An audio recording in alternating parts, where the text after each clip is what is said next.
Good morning. This is me, David Antonelli. I'm back for installment 7 of Inbetween, Diary of a Film. This is a tutorial series on how you can prepare and make your first independent feature film. And I'm drawing on all the experience from making my 2 feature films, Finding Rudolph Steiner and also Inbetween, which you can now actually buy as a novel. Okay, on Amazon or anywhere else, a paperback or an ebook. Now, in today's installment, we're continuing with our theme of talking about the budget. And today we're going to talk about how should you budget for your crew. Okay, now remember there should be 2 budgets, a maximum budget and a minimum budget. So you could say, well, if I had all the money in the world, this is what I'd do.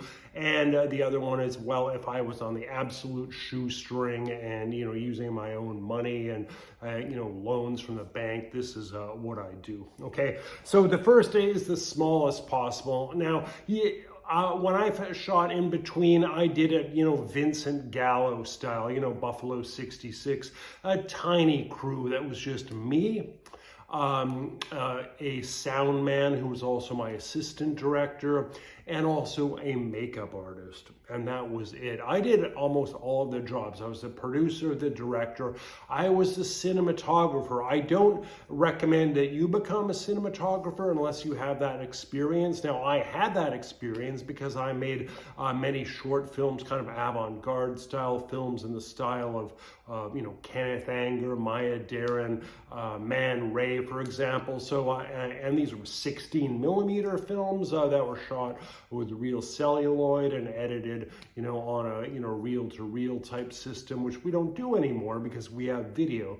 And now, Inbetween was shot with mini DV, which was a big revolution back in the 2000s because it gave film-like quality images. But that has moved on, and now people can even shoot feature films using an iPhone. And it has been done 28 years later. The sequel to 28 Days Later was shot on an iPhone, and it made it into all the major film festivals. So there's no prejudice against using video, and I assume you will use video. But the thing is are you a good cinematographer? You might think because you've posted some TikTok videos or whatever that you are, but you aren't. I was also my own lighting man, and lighting is such a fine point. You have to have backlighting, all types of different considerations with lighting, color correction, or your film will just look terrible. Okay. Now, I remember one scene in Inbetween where we were in a pub, and it was a scene where the protagonist meets the leading actress for the first time. They were sitting next to each other at a pub, and they both, the actors, wanted me to shoot from behind the pub, but there was a huge window behind them, and the light was flooding in. And if I shot them like that, you wouldn't see their faces. They'd be in shadow. So I had to shoot from behind them, and it caused a big argument on set because, they were like, well, why don't you just shoot, in front of us? Why are you shooting? And I had to explain to them the whole lighting situation, you see. So you have to be good at lighting. So, for me, it was fine because I had experience with lighting. I studied it. I studied film, where good art, Antonioni, Kenneth Anger, Dziga Vertov. I studied it all so I could do it. Now, can you do it? The answer is probably no. Okay, so you're going to have to budget for a cinematographer, a lighting man, okay, a sound man, a makeup artist, and someone to do other errands. You should have a crew of 5 people, okay? That should be your minimum crew, okay? In my case, it's probably a mistake. I probably should have hired more people, but I didn't. But it turned out fine, okay? And that is going to cost about the same as the actors, so you pay them the minimum wage. Acceptable by the union. Even though you're working outside of the union, you want to pay them comparable rates.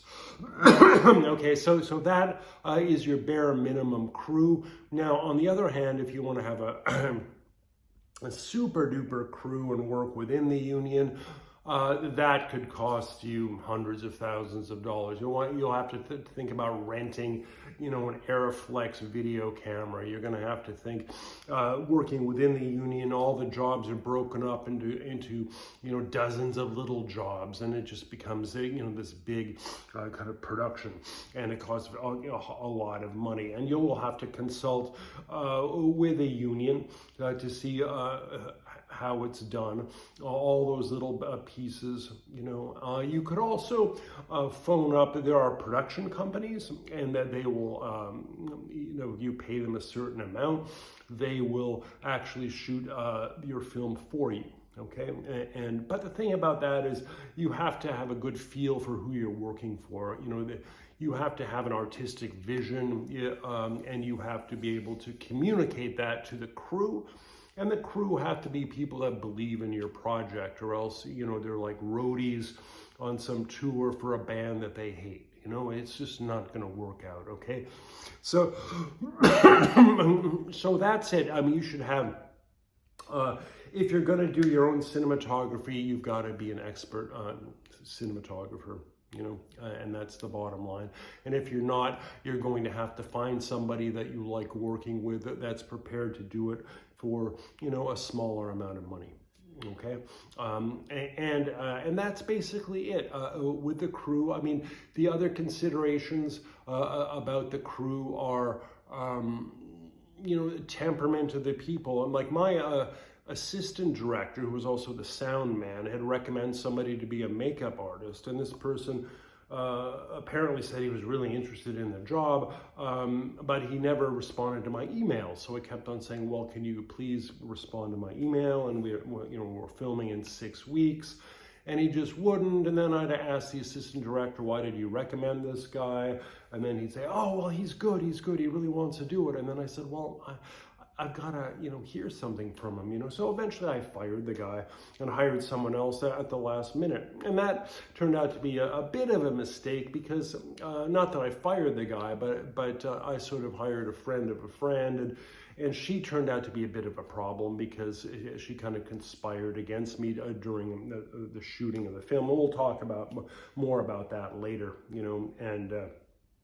but anyway, pick your crew wisely, okay? And make a minimum crew and a maximum crew. Anyway, my new novel, The Orphean, came out in September. It's very modernist. It's like Kafka or Peter Handke, who won the Nobel Prize in 2019. I strongly encourage you to check it out. So thanks for listening. And next week, we're going to talk further about the budget, other sundry things that you should pay attention to before you start finalizing your deck and sending it out to potential investors. Thanks for listening, and see you next week.